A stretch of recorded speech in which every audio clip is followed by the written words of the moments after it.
Are the A's planning to trade everybody away? Are Billy Beane and Bob Melvin heading for other pastures? Not greener pastures, but other pastures. They had their season postmortem on Monday. I'm going to break through some of their quotes from those news conferences, see if I can make heads or tails out of what's actually going on. So let's get into it, you guys. You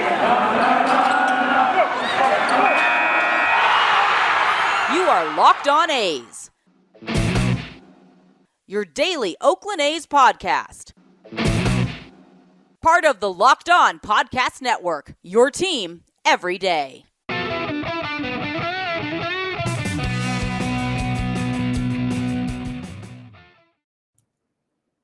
How's it going, A's fans, and welcome to episode 361 of the Locked On A's podcast, part of the Locked On Podcast Network, your team every day. I'm your host, noted baseball fan Jason Burke, and on today's episode, the A's brain trust held their season postmortem with reporters. There's some quotes.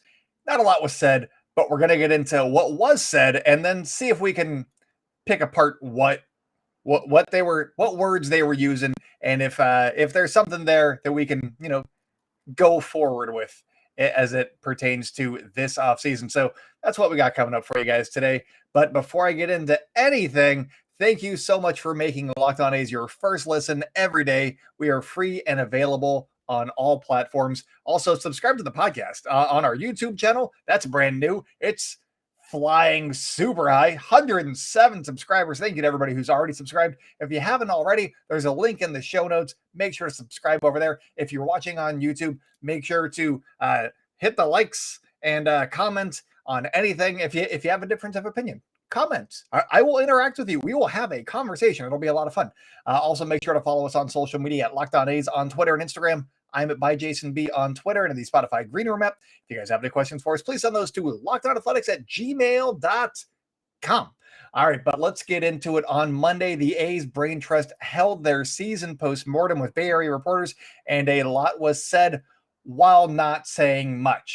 They didn't come out and say what their actual plans were. So today, I'm going to try and read between the lines a little bit, given Billy Beane's answers concerning the A's core, his potential departure to New York. There's also some stuff coming up with David Forst had some comments as well. Bob Melvin. There's a lot to get into. There's three specific quotes that I want to talk about. I'll break them down in between each and every segment here. So that's what we're going with. The first quote comes from Steve Berman of The Athletic. These are from his article. So Steve Berman of The Athletic. Check out The Athletic. They do good work.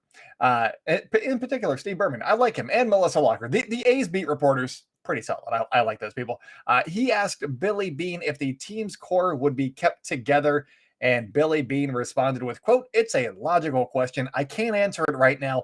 I think the idea is, obviously, we have some significant players that are important to this club right now going forward that still have service time with us, but it really depends on the level of our payroll, to be totally frank with you." And that is where we are as a club too. So sometimes moves aren't made just because of payroll. They're made because, listen, we need to maybe make some changes for the long term.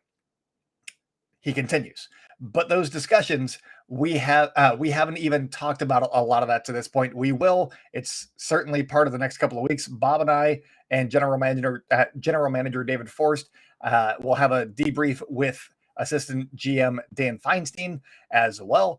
And then we'll converse with ownership as to where we think our payroll might be. And some of that will come out of those discussions. But to say that we've answered the question that basically Steve Berman is asking, we don't know the answer to that right now, to be frank. End quote. So did he answer the question directly? No, not at all. And I'm sure that's frustrating to some A's fans and some of the A's beat reporters after a long season. And now they're like, just answer the question, Billy. So he didn't answer it. Should we be mad about it? I mean, what did you really want him to say in the season postmortem? This team just fell short of the playoffs for the first time with this core in 4 years. And what did you really want him to say there? The A's are open for business. Come and get our best players. That's not a good negotiation tactic. So even if that is what's going on, not a good negotiation tactic. I've been watching a lot of 30 Rock, and that is not what Jack Donaghy would have done. He is an excellent negotiator, and I think that Billy Beane's pretty good at getting equal value, if not winning trades more often than not. Sometimes they lose trades, but for the most part, it's a fairly even swap. I think that he did, in fact, answer the question honestly, though. He said, we don't really have an answer for you. And I think that that is honest. And he said that it depends on the A's approved payroll for next season. If John Fisher says that he wants to spend $120 million to put a winner on the field for 2022, then the A's are keeping everyone and attacking free agency. Do they know what the payroll is yet? No. If Fisher decides to slash payroll again, which is much more likely, and wants them to stay under like $60 million, then everyone's gone. So they don't have an answer. Right? It all comes down to John Fisher. They haven't had that conversation. Maybe they know kind of where he's leaning, but they don't have an answer. So what's he going to say? It's right. Can we kind of, based off of years of A's fandom, kind of get an idea of where we think they're going to be going? Yes. Does that mean that it's set in stone? No, not at all. The answer probably lies in the middle somewhere between that $120 and $60 million. Probably a payroll between $85 and $95 million. That's where the A's have been. And if they're planning on being moderately competitive, that's probably where they're going to be. And they'll likely have to run some numbers and see what they can do within those confines from ownership. So I truly don't think that Billy and company know the answer to the question yet. Maybe I'm naive, but I really don't think that they know for certain which players they're trading. So was it a good question that needed to be asked? Yes. Was I expecting a direct answer and then I could plan the rest of my winter months? Not at all. There's also the CBA to contend with. I mentioned on yesterday's podcast that a salary floor could be on the table for CBA negotiations. It seems like owners really, really want to get tanking teams out of there and make them spend more money. So it was proposed by the owners. So the salary floor proposed by the owners. So maybe that it has a good chance of going into effect this year. And if it does, then that could change everything about what John Fisher was planning to spend on the 2022 season and possibly beyond, and could lead to the A's keeping guys like Olsen, Chapman, Bassett, Manaea, and Montas because he has to meet the salary floor, or he's just going to be taxed up to that amount anyway. So why not spend it on the players? It seems silly to me. There are a lot of factors in play here, and I'm not mad at Billy Beane for not explaining their entire offseason plan on day one, because there is a chance those plans could change. There are a lot of balls in the air yet to be decided on where they're going to fall. So, yeah, I mean, sure, you can be mad about it, but we'll see what happens. I think that a lot of it comes down to the CBA. If they trade like Olsen before the CBA, maybe they're trying to get ahead of the curve, or maybe they just know that they're not going to be able to have enough money to sign Matt Olson because he was an MVP guy. But I guess we'll wait and see. I'm still expecting him to be traded, but we'll wait and see. David Forst also mentioned in the Athletics article that their aggressive trade deadline didn't affect any of their conversations for the offseason or where they think the team is headed. So I know that we look at them going all in, getting Starling Marte, getting Yan Gomes, getting Josh Harrison, getting Andrew Chafin, who I'll talk about in the third segment, getting those guys.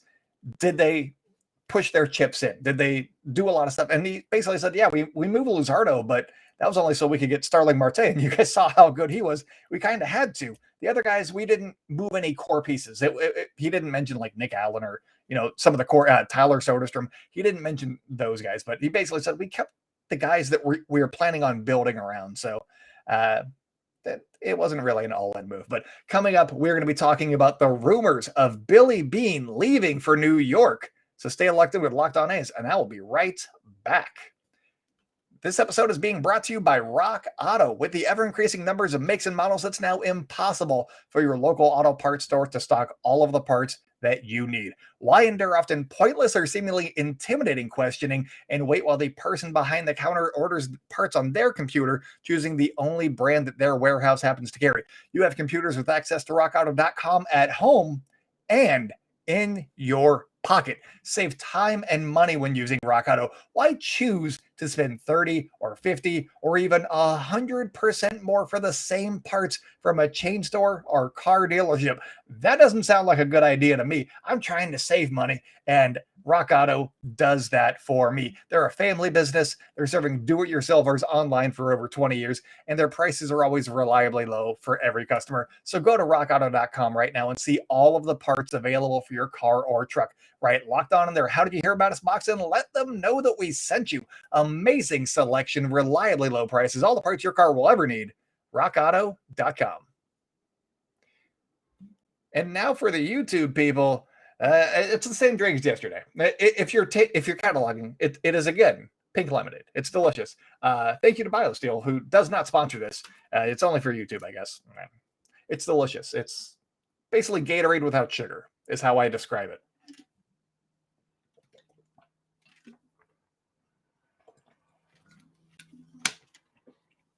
Also, I find it funny. I scroll over the YouTube thumbnails when I'm looking at, and it's always me drinking a drink, because apparently that's when I move the most, is when I'm drinking a drink. And I think that's funny. It's either me drinking something or me doing this for the comments and likes and all that stuff. I think it's funny. Ha ha ha. Yeah, so what do you guys think? Also, comments down below on this one. What do you guys think the A's are going to do? Did Billy Beane say enough, or did he say nothing and we actually didn't learn anything? I think that he said something, but we don't know what the something is. Maybe we don't know, but maybe he kind of laid the groundwork for one way or another. We'll find out later. We'll see. I don't know. All right, but let's get back into it. Welcome back to the Locked On A's podcast. This is wonderful.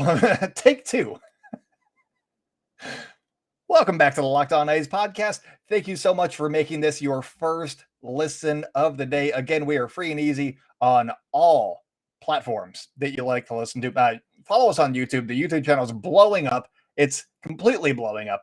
Follow us wherever you like to hear podcasts too. Apple Podcasts, Spotify, Stitcher, all of the podcast platforms. We're there. Follow us on social media at Locked On A's on Twitter and Instagram. I'm at ByJasonB on Twitter and the Spotify Green Room rep. If you guys have any questions for us, please send those to lockedonathletics@gmail.com. So now on to the rumors that have been swirling in the national media to the New York media.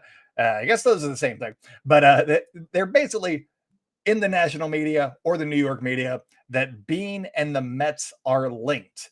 After the Mets season, I don't think that there is any doubt that the Mets would like someone of Billy Beane's stature at the helm of their front office. So it makes a lot of sense. It's a fit on paper. As I said a couple of weeks ago in my my episode talking about the rumors and all that stuff, it kind of depends on what Billy Beane wants to do too. And I don't think that should be discounted. But let's get into what was actually said on Monday here.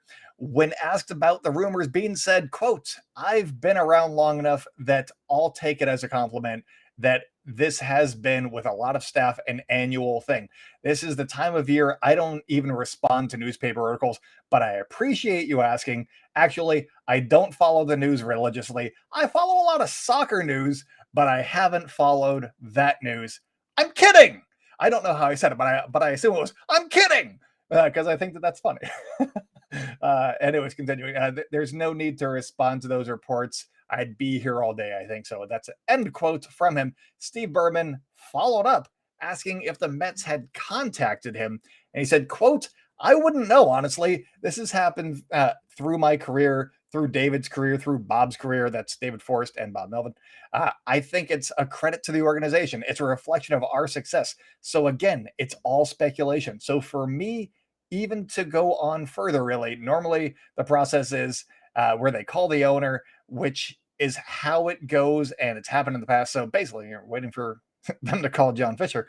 But again, for me to be worried about this is to just lend it credibility. It's all just press reports." End quote. So before I get into all this stuff, John Heyman is also reporting that the Mets, John Heyman, the excellent reporter, John Heyman is reporting that the Mets will begin reaching out to the people that they're interested in, like Theo Epstein, Billy Beane, and David Stearns when their seasons are over, or in Theo's case, pretty soon. And also in Billy Beane's case, you would imagine, because his season is also over since that tweet came out. So with all of that said, what do you make of Billy Beane's comments? Let me know in the comments below on YouTube, because he didn't say yes, he didn't say no. He just kind of like gave a non-answer, and I get it. But for me, and I've said this for a couple of weeks now, I just don't think that Billy wants to do another baseball project. He doesn't want to start a new baseball project. I think if he's going to win a World Series, if he wants to go win a World Series, and that is the thing that is most important to him, he wants to do it with the A's, because if he's been there for 3 decades, 4 decades. He's been here forever. He wants it to mean something. He doesn't want to just go chase the money and be like, "Oh, look, I brought the Mets championship. Woo!" Is Theo Epstein broke 2 curses? I think that's pretty fulfilling. But the Mets aren't cursed. Don't tell that to their fans. They're not cursed. So I think that if he does leave, it's going to be to try a different venture, not another baseball thing. So that's what I think. You heard him mention soccer in a previous quote. He loves soccer. He has other interests besides running a baseball team. Wild, right? Who would have thought? So bringing a World Series title to Queens, I'm not sure where that ranks in his interests. Maybe it's really high, but I think that we're all just assuming, hey, big market, this guy hasn't won yet with his small market team. He definitely wants to go to New York. And it's the national media and the New York media just trying to make a story out of nothing. And again, he didn't answer the question, but the media, specifically the New York media, loves to create a story and run with it. And we've been hearing about this for 2 weeks, and he hasn't even been contacted yet. Maybe he's lying about not being contacted, but he hasn't been contacted yet. It's just a matter of, well, he said, she said, blah, blah, blah. It's stupid. So remember, just case in point, for the New York media, just making stories. Remember back in February when Matt Chapman was getting traded to the Mets? That didn't happen either. I'm waiting for there to be smoke before I'm calling this a fire. That's all that I'm doing. I don't think that maybe he does it, but I think that they would definitely want Theo Epstein more. One, he's available, and 2, he has a better track record than Billy Beane, and he's Theo Epstein. And then David Stearns would probably be pretty good too, but the Brewers doing just fine. Maybe he wants more money. Maybe he's a different kind of guy. He definitely has not been at his job as long as Billy Beane. Theo Epstein likes to bring championships and then leave. So how long-term are they thinking here? They're probably not very long. So it kind of depends on what Billy Beane's assessment of the Mets would be. And if he thinks that he can get it done in 5 years, maybe he gives it a shot. But I really don't think that it's going to happen. So that's just me. But moving on, coming up on the show, I'm going to do some back of the napkin math concerning the A's 2 relievers with options. So stay locked in with Locked On A's, and I will be right back. We're back and better than ever. All eyes are on the gridiron as teams are back for another football season. As always, BetOnline is your #1 spot for all pro and college football action this season. With a new updated site and interface, even more odds, props, and contests, BetOnline continues to be the #1 source for everything football. Head on over to their website or use your mobile device to sign up today to receive a 50% welcome bonus on your first deposit. Don't forget to use our promo code Locked On. That is a new promo code, Locked On, to receive your bonus. From football to basketball to boxing to playoff baseball, wild card time.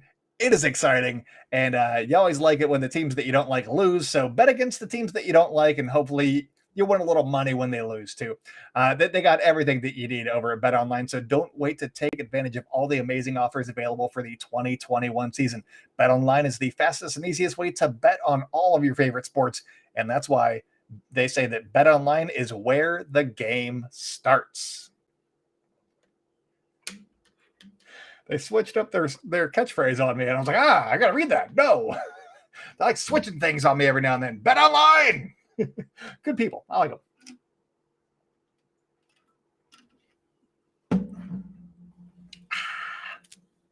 How's everybody doing today? Happy Wednesday. Who are you guys going for? The Cardinals or the Dodgers? I know that the Dodgers are the rivals of the Giants, so I've always said enemy of my enemy, but at the same time, the Dodgers spend a lot of money, and I don't know that I like them either, but I definitely don't like the Cardinals, so I think that I'm pulling for the Dodgers tonight, and then in the NLDS, probably the Dodgers. I don't know. I don't think that this Giants team is insufferable as in previous years, but that might be because I haven't been around their fans as much, and because of COVID. So maybe it's that where I'm like, oh, this Giants team isn't so bad. I don't know. Let me know in the comments. Are they still insufferable? Who should I root for in the AL or the NLDS if it's Dodgers Giants? Are the Giants okay now? I can't tell. Let me know in the comments. But let's get back into this. Welcome back to the Locked On A's podcast. If you guys are enjoying the show, make sure to hit subscribe on our YouTube channel, wherever you like to hear podcasts. Follow us on social media, Locked On A's on Twitter and Instagram. I am at @ByJasonB on Twitter and the Spotify Green Room app. If you guys have any questions for us, please send those to LockedOnAthletics@gmail.com. There's an at in there too. You guys know how emails work by now. So the last thing that I want to mention from this article from Steve Berman concerns the two options the A's have to make a decision on, and that is Jake Diekman's $4 million team option and Andrew Chafin's $5.25 million mutual option. Both guys lefty relievers. You kind of know which one you like more, but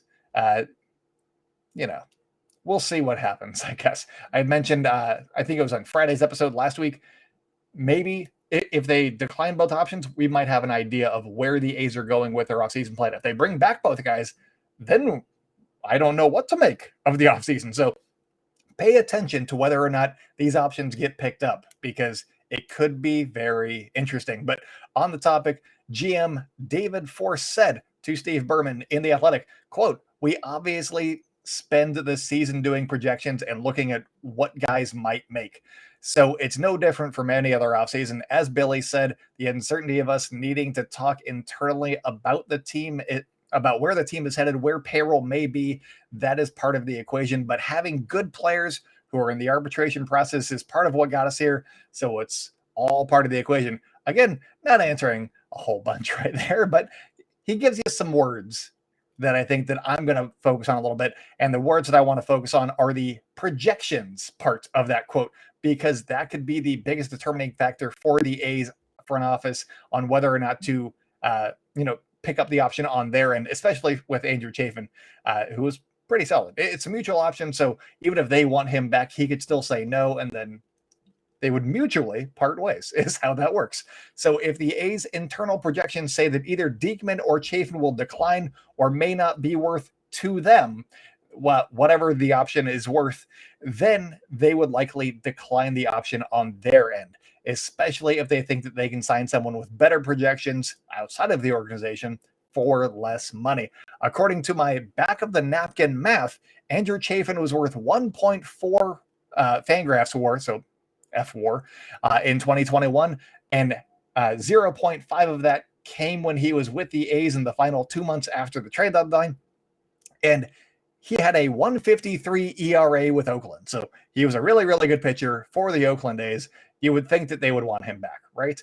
If one win above replacement is worth $8 million on the free agent market, which is what it was valued at the last time that I looked, it might be more by now, but $8 million, that was the standard practice. One WAR, $8 million. That's generally how that would work. So if that is what it is worth on the free agent market, then Chafin's option seems like a no-brainer if they think that he's going to be worth similar value next season. Again, projections play a role in this. Diekman, on the other hand, could be an interesting decision, and it could come down to those projections, honestly. In 2021, he had a 3.86 ERA and a 4.46 FIP. That's fielding independent pitching. That's more of what the ERA says for how he pitched. That's strikeouts, walks, what the pitcher can control. So he got helped a little bit by the defense behind him in 2021, and that is why his FIP was higher than his ERA. And his WAR for the season was negative 0.1, so slightly below league average. And if the A's front office projects him to have a similar campaign in 2022, then his option would likely be declined. You don't want to pay somebody for negative wins above replacement. That would be silly, even if it is only $4 million. Then again, he almost had an identical walk rate in 2020. His strikeout rate is still good. It dropped by half. It was at 13. It went down to like 12.5. It was still pretty good. And that's strikeouts per 9 innings. And his home run per fly ball rate was nearly a career high. It was just this far away from being a career high. So if they determine that those home run numbers were a little bit fluky and they can live with everything else that he did, which he had success doing in 2020, then they could determine that he's also worth keeping around. It's all about projections, and it's going to be interesting because he was really, really good. Shortened season in 2020, but he was really, really good in that year too. And he's had other good years as well over the course of a full season. So I'm fairly positive that the A's front office has much better projection systems than what I just laid out. But for us laymen here, this should give us a pretty good guess at what some of the determining factors should be because based solely on his WAR in 2021, that's a no-go. They're not bringing him back. But that home run rate probably played a big role in all of his other stats. So do they think that he can improve his home run rate? Do they see a tweak that they could do? And they're like, hey, if we can improve this with Jake Diekman, $4 million is a steal. We should bring him back. It's not just he had a 3.86 ERA and a 4.41 FIP. It's not just simple like that. It's all about projections. And, Cole Irvin hadn't really pitched in the big leagues before the A's got him. He was in the rotation all season long, gave him 170 innings. He was better than league average. He was pretty good for the A's. So it's all about making those little adjustments. And if the A's think that they can make an adjustment with Jake Diekman, hey, we'll see what happens. So what did we learn from the A's brain trust on that in that Monday postmortem? Not a ton, not a ton directly, but I think that they left enough breadcrumbs to start connecting some dots too. So let me know what you guys think in the comments. Let me know what you guys think on social media at Locked On A's or at @ByJasonB. Either one. Coming up this week, I'm going to be talking about some of the potential proposals in the CBA and some wild card baseball. The Yankees already lost. And once the A's were out, I'm like, hey, if it's Yankees, Red Sox, that makes me happy because one team will lose immediately and then one team can go get swept by the Rays. So, hey, so far, 1 for 1 on that one. Hopefully the Rays, do their sweeping as well, because the Rays, again, that's my World Series pick as of right now. But thank you guys once more for making Locked On A's your first listen. For your second listen, tune in to Locked On MLB, hosted by Sully, for a unique look at the majors, both present and past. Locked On MLB is free and available on all platforms, so make sure to subscribe to the podcast, subscribe to this podcast, subscribe to Sully's podcast, and we'll talk to you guys a little bit later this week. I'm going to be talking about the CBA, some wild card baseball. Maybe I'll have some guests. I don't know. I got to reach out, see who wants to do some recording. So it'll be a lot of fun. But that's it for me today. So until tomorrow, go out and celebrate good times, Oakland, and I will talk at you tomorrow.